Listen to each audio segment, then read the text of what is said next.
Donc on va enchaîner, on est quasiment à la fin, avec Olivier Ricard de Full Performance. Alors c'est vrai que ce matin on a entendu énormément de choses, on a vu beaucoup d'outils, de techno, d'innovation. On nous a bien dit qu'on passait finalement d'une logique, on va dire, d'audience à une logique d'acheteur. Et justement...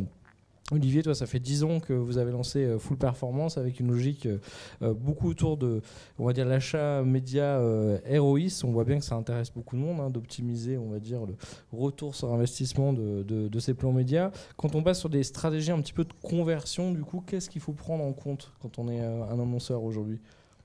Alors, comme vous le dites, ça fait presque 10 ans. On n'est plus une start-up. Aujourd'hui, on fait 8 millions d'euros de chiffre d'affaires. Notre ADN, initialement, était AdWords et on a fait nos premières années sur l'idée de sortir du last click et travailler sur la longue traîne. Et c'est un modèle qu'on a appliqué aujourd'hui au display. Je vais vous donner 2 exemples. Une séquence de conversion, c'est entre le moment où quelqu'un rencontre le site et fait sa réservation dans chez un grand acteur de la location vacances qui n'est pas Pierre et Vacances, il y a 13% des séquences de conversion qui prennent plus de 300 jours. Donc ramener ça au last click, c'est un peu réducteur. Alors on peut se dire oui, c'est parce que les paniers sont élevés. Un autre 300 exemple, jours, c'est juste en dessous de la durée de vie du directeur marketing. Il ne faut pas se rater. Tout à fait.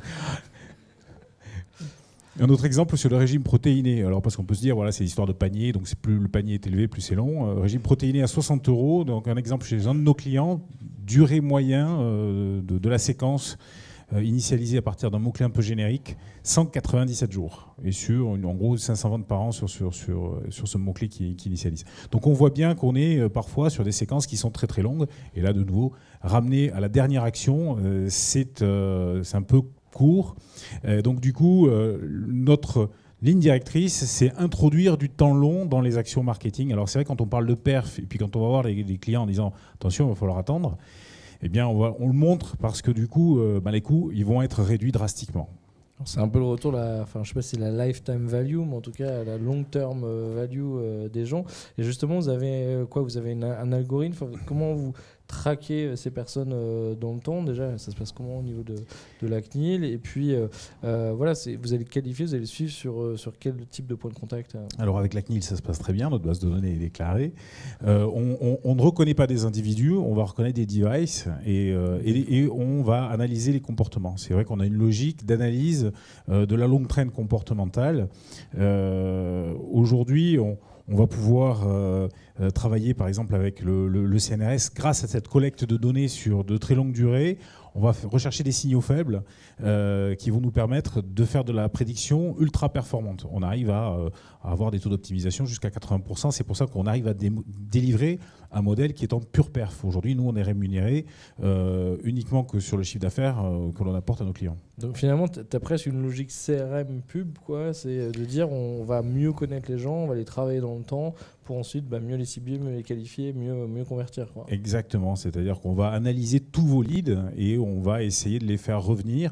On travaille sur le niveau d'engagement, on est en train de finaliser un algorithme qui nous permet de calculer l'engagement en temps réel et l'évolution de l'engagement en temps réel. Donc on voit, c'est assez spectaculaire, on voit les niveaux d'engagement des internautes qui sont en train de visiter le site et on voit les gens basculer d'un niveau à un autre. Et du coup, on peut même, à travers le site, faire du responsive en fonction de leur niveau d'engagement. Et alors là, on parle de conversion, donc on voit bien les e-commerçants, etc. Mais bon, imaginons que je suis une marque, je ne vends pas en direct ou je ne vends pas sur Internet, mais je peux utiliser le web soit en drive to store, soit en branding. Qu'est-ce que je peux faire avec vous alors du coup? Alors on peut bien sûr travailler avec nous sur du drive to store. On peut en permanence. Notre métier principal, nous, c'est d'amener du chiffre d'affaires à nos clients en étant rémunéré à la performance, pas quel que soit le levier. Et aujourd'hui, la particularité de notre algorithme, c'est qu'on a pu l'appliquer au display. Et aujourd'hui, on est la seule société à proposer de héroïser complètement le branding. D'accord. Tu as peut-être un cas à nous présenter? Oui, j'en ai même 2, je crois. Alors, si, voilà, à la technique, on peut nous envoyer ça, super. Alors ce cas est très récent. C'est une introduction en bourse. Donc c'est pour le compte d'une agence média qui s'est occupée d'une introduction en bourse. Donc ça s'est passé il y a une quinzaine de jours. Rapidement, les dispositifs d'introduction en bourse sont très contrôlés. On publie les éléments dans les documents de documentation financière pendant 3 semaines. Donc, il y a un site spécifique. Donc, la problématique, c'est comment faire connaître ce site très rapidement à partir du moment où les délais légaux sont activés et générer de la visite et du téléchargement. Donc, pas de notoriété du site a priori et donc une attente très forte de la part, bien sûr, des gens qui font la levée de fonds en termes de téléchargement de documentation. Donc on a mixé un dispositif. Donc c'était un dispositif de branding qui a démarré pendant 15 jours, puis derrière un dispositif SEM pour récupérer les mots-clés de type introduction en bourse plus marque qui était présente sur le dispositif. Donc on a fait tourner ce dispositif-là pendant 1 semaine et demie et on a atteint 18% de notre objectif. Alors là, l'objectif était très précis, hein, donc on est parti du display.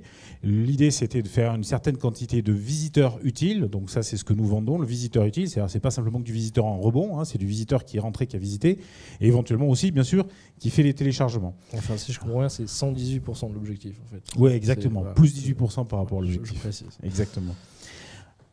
Un deuxième cas, et donc là je reviens sur mon acteur de la location vacances, lui c'est simple, il nous donne 10% de son chiffre d'affaires. Donc on avait testé l'an dernier un dispositif qu'on avait à l'époque appelé Brandlift. L'idée c'était simplement de lui créer de la notoriété, donc il y ait plus de gens qui viennent en accès direct, plus de gens qui tapent sa marque sur Internet. Et on s'est rendu compte qu'avec ce dispositif, eh bien, le ROI devenait énorme. On a un ROI à 7 jours, donc on est allé chercher uniquement que des nouveaux visiteurs qui n'étaient pas. Donc notre système était installé sur leur serveur depuis 2 ans. Donc ce sont uniquement des nouveaux visiteurs qui n'étaient jamais passés sur le site internet. On est allé les multi-exposer en display et on a regardé s'ils arrivaient en accès direct, s'ils tapaient le mot-clé marque, éventuellement avec faute d'orthographe, en SIA ou en SEO. Et donc on voit le résultat à 7 jours en termes de ROI, il est de 23. À 30 jours, il est de 40, à 7 jours, il est de 44 et à 30 jours, il est de 54. Donc l'exemple ci-dessus, aujourd'hui, il y a beaucoup de marques qui travaillent avec nous sur ce type de campagne, c'est qu'il est beaucoup moins coûteux de générer du ROI via votre marque. Alors c'est un peu logique, hein, c'est quelque chose qui est traditionnellement toutes les marques faisaient en se disant il faut que je communique, sauf que là, aujourd'hui, on est capable de le tracer complètement et de le mettre en œuvre de manière systématique. Alors à l'époque, notre client avait dépensé en test 3 000 €, aujourd'hui on est beaucoup plus, et on a fait une progression par exemple en juin de plus 80% de chiffre d'affaires grâce à un dispositif similaire. D'accord, mais ça montre bien que finalement, voilà, il y a aussi un boulot de travail dans le temps, d'optimisation, de connaissance, on va dire aussi du sujet pour affiner le dispositif. Comme je le disais en introduction, hein, il faut absolument sortir et faire sortir l'annonceur du temps court, et le faire rentrer dans le temps long. La vision héroïste day-to-day est une vision alors qu'on travaille à la perf, sur laquelle nous on n'adhère pas, parce que bien sûr c'est rentrer automatiquement dans les systèmes d'enchères les plus élevés. Alors que si on travaille sur la création de la relation affinitaire, non seulement on va avoir un rapport beaucoup plus sympathique avec son client, mais du coup on crée aussi la préférence. Et il n'y a pas simplement que la notoriété qui est importante, c'est cette notion de préférence. Et au moment où je vais faire le choix, j'ai toujours 4 ou 5 marques en tête, il faut que celle de mon client, ce soit celle qui soit préférée. Donc finalement, là, tu arrives quand même à proposer quelque chose de plus optimisé que de l'achat de mots-clés en termes de coûts ? On est complètement... on est 360, donc on ne fait pas que du mot-clé, on utilise le display, on peut utiliser du dispositif de display pur, hein, donc c'est le cas dans ce que je viens de vous montrer. Et alors parfois on nous dit oui, vous êtes à la perf, donc vous êtes une boîte noire. Non, c'est complètement l'inverse. Alors quand on ne donne pas l'accès aux campagnes, c'est pour pas que les clients on rajoute des mots-clés quand on n'est pas là. Mais sinon, on délivre beaucoup plus d'informations puisqu'on a des audits de data mining. On leur indique quels sont les leviers qui contribuent au ROI des autres leviers. On arrive à leur montrer que des leviers qui éventuellement ils trouvaient négatifs ou en termes de ROI finalement sont très positifs en contribution, notamment en first click. Donc on a une approche au contraire très très data mining. Aujourd'hui dans notre base de données on a plus de 150 millions de profils, donc on peut avoir une approche très riche en termes d'apport de data et surtout d'apport stratégique. Même si on nous confie simplement qu'un levier, on est capable de suivre la totalité des leviers et travailler avec nos clients sur la contribution interlevier. Alors c'est notre intérêt puisque du coup on valorise aussi notre travail et on montre que même si on se rémunère que sur des approches très pures, notre levier peut contribuer à améliorer d'autres leviers. Super, un dernier conseil pour tous les annonceurs qui sont dans la salle. Bien, sortir absolument du temps court, analyser français aussi, c'est important. On a des outils d'analyse français comme Olerian ou Internet qui nous permettent d'avoir un regard tiers qui est super intéressant. Et puis bien sûr, il ne faut pas hésiter à nous faire travailler. Bon, bah merci beaucoup. Voilà, et on va accueillir le dernier intervenant. Merci.